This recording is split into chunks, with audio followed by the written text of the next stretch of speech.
গরমে নিরামিষের দিনে এরকম একটা যদি থোড়ের তরকারি হয় তাহলে দারুণ লাগে। মশলা ছাড়া একটা রেসিপি, গরমের উপযোগী মশলা ছাড়া রেসিপি। তাহলে দেখতে থাকো বন্ধুরা আমি কিভাবে এই থোড়ের রেসিপিটা করছি, সম্পূর্ণ পেঁয়াজ রসুন ছাড়া, মশলা ছাড়া। বন্ধুরা আপনারা দেখছেন কুকিং হাউস অফ অনিমা। আজকে দেখো একটা থোড় নিয়ে নিয়েছি, আর নিয়ে নিয়েছি 2 চামচের মতন মুগের ডাল। থোড় আর মুগের ডাল দিয়ে পেঁয়াজ রসুন ছাড়া সম্পূর্ণ নিরামিষ একটা রেসিপি বানাবো। নিরামিষের দিনে তোমরা এইভাবে করে খেয়ে দেখতে পারো যারা করনি। তাহলে চলো আমি এই থোড়টাকে কেটে নিয়ে আসছি। প্রথমে থোড়টাকে আমি ধুয়ে নেব, তারপরে আমি থোড়টাকে কুচিয়ে নেব। চলো এর সাথে আর কী কী দিই দেখতে থাকো বন্ধুরা। এদিকে দেখো একটা কড়াই বসিয়ে দিয়েছি, এবার গ্যাসটা আমি অন করে দিলাম। আর এদিকে দেখো আমি থোড়গুলো ঠিক এইভাবে কেটে নিয়েছি। কাটার পরেই দেখো কেমন লাল লাল হয়ে গেল হাতের মধ্যে।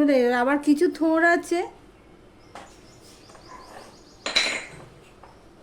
সাদাই থাকে। এবার কড়াইটা গরম হতে হতে আমি এখানে দেখো থোড়টা নিয়েছি, থোড়ের মধ্যে নুন দিয়ে দিলাম 1 চামচের মতো। এবার আমি এটা মাখিয়ে নিচ্ছি।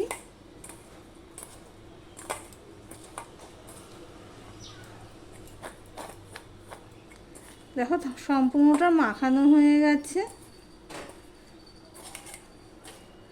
ওদিকে কড়াইটাও গরম হয়ে গেছে।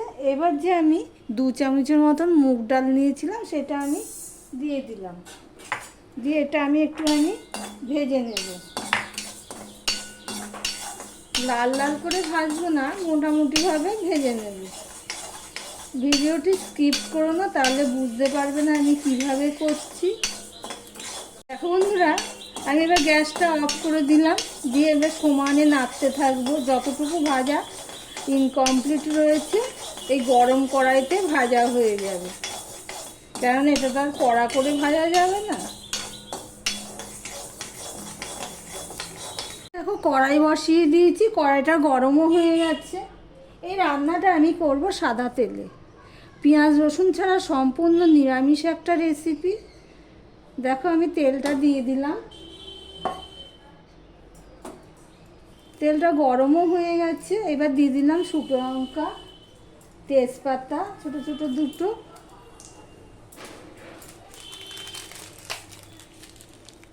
দিয়ে দিলাম গোটা গরম মশলা, 2টো এলাচ, 1 টুকরো দারচিনি আর 3টে লং দিয়ে দিলাম।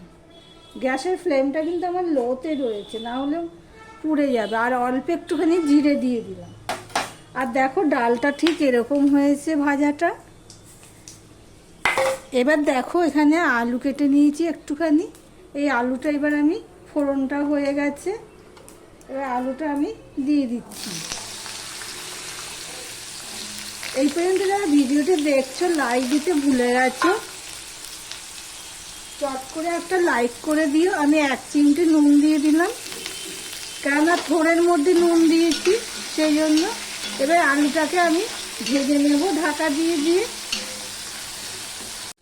আলুটা প্রায় ভাজা হয়ে গেছে। এবার দিয়ে দিচ্ছি 1 চামচের মতন ছোটো চামচে আদা দিয়ে দিলাম।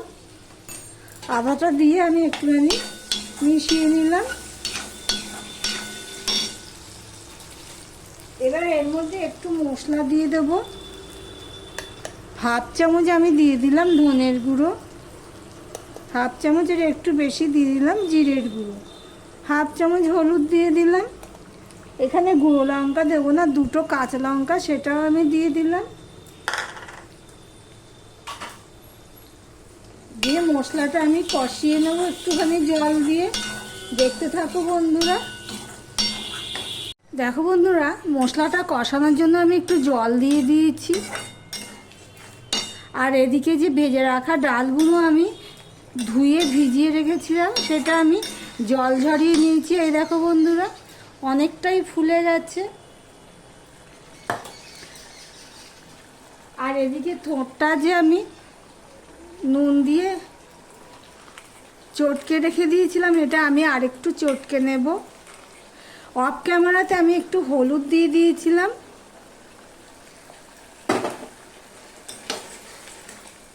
এখানে কিন্তু গুঁড়ো লঙ্কার ব্যবহার করিনি। এবার আমি ডালটা দিয়ে দিচ্ছি। সম্পূর্ণ পেঁয়াজ রসুন ছাড়া একটা রেসিপি, নিরামিষ রেসিপি, খেতে লাগে দুর্দান্ত।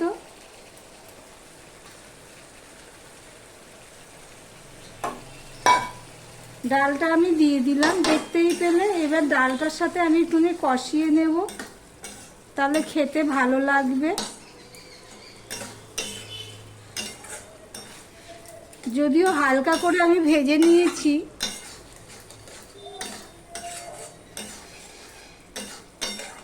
অল্প মশলায় গরমে তৃপ্তি করে খেয়ে নিতে পারবে। থোড়ের এই রেসিপিটা যদি তোমরা না করে থাকো তাহলে প্লিজ একবার ট্রাই করে দেখতে পারো। এবারে যে থোড়গুলো আছে সেই থোড়টাও আমি দিয়ে দেব। গ্যাসের ফ্লেমটা কিন্তু আমি একদম ছোট করে দিচ্ছি, না হলে কিন্তু এখানে তো আর বেশি জল দেওয়া যাবে না, তলায় লেগে যেতে পারে। এই পর্যন্ত যারা ভিডিওটি দেখছো প্লিজ একটা লাইক করে দিও। আর যারা নতুন বন্ধু আমার ভিডিওটি দেখছো সাবস্ক্রাইব করনি, তাদেরকে বলবো সাবস্ক্রাইব করে পাশে থাকার জন্য।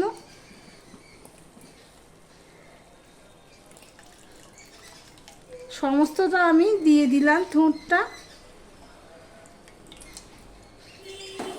শুধু জলটুকু রয়েছে।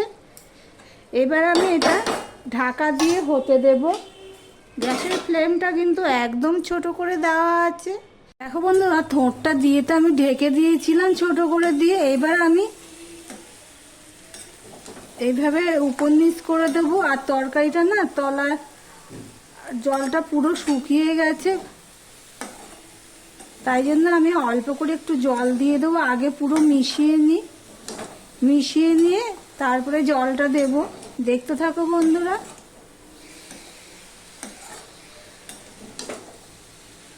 খুবই ভালো লাগে নিরামিষের দিনে গরমে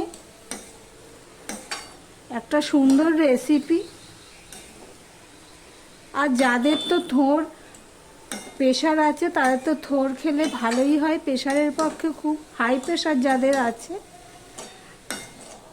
দেখো তোমাদের সাথে কথা বলতে বলতে আমি সম্পূর্ণ ডাল, আলু, থোড় সবটাই আমি মিশিয়ে দিচ্ছি, দেখতেই পাচ্ছ।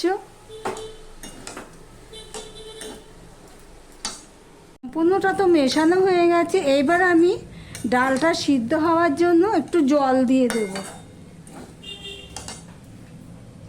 বেশি জল দেওয়া যাবে না, অল্প একটু জল দিয়ে দেবো।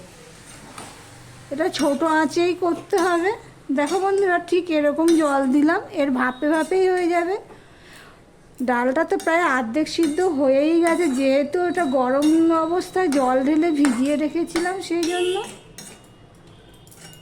এবার ডালটা, আলুটা সিদ্ধই হয়ে গেছে, ডালটা সিদ্ধ হওয়া পর্যন্ত আমি অপেক্ষা করব। দেখতে থাকো বন্ধুরা। বন্ধুরা, আমি ঢাকা দিয়ে 5 থেকে 6 মিনিট রেখে দিয়েছিলাম। অফ ক্যামেরাতে আমি দেখে নিয়েছি ডালটা সিদ্ধ হয়েছে কিনা। সিদ্ধ হয়ে গেছে। আমি 2 চামচের মতন চিনি দিয়ে দিলাম, আর হাফ চামচ দিয়ে দিলাম গরম মশলার গুঁড়ো। হাফ চামচ মানে একদম ছোট চামচ। আর তোমাদের যদি জলের প্রয়োজন হয় তো তাহলে একটুখানি জল দিয়ে দিতে পারো। তোমাদেরকে আমি দেখাচ্ছি। দেখো, মিষ্টি আর গরম মশলা দিয়ে সম্পূর্ণটা আমি মিশিয়ে নিয়ে নিলাম। ভাত রুটি দুটোর সাথেই খাওয়া যাবে, এতটাই স্বাদ হয়। এই দেখো, চাপ দিলে পুরো পেস্ট হয়ে যাচ্ছে।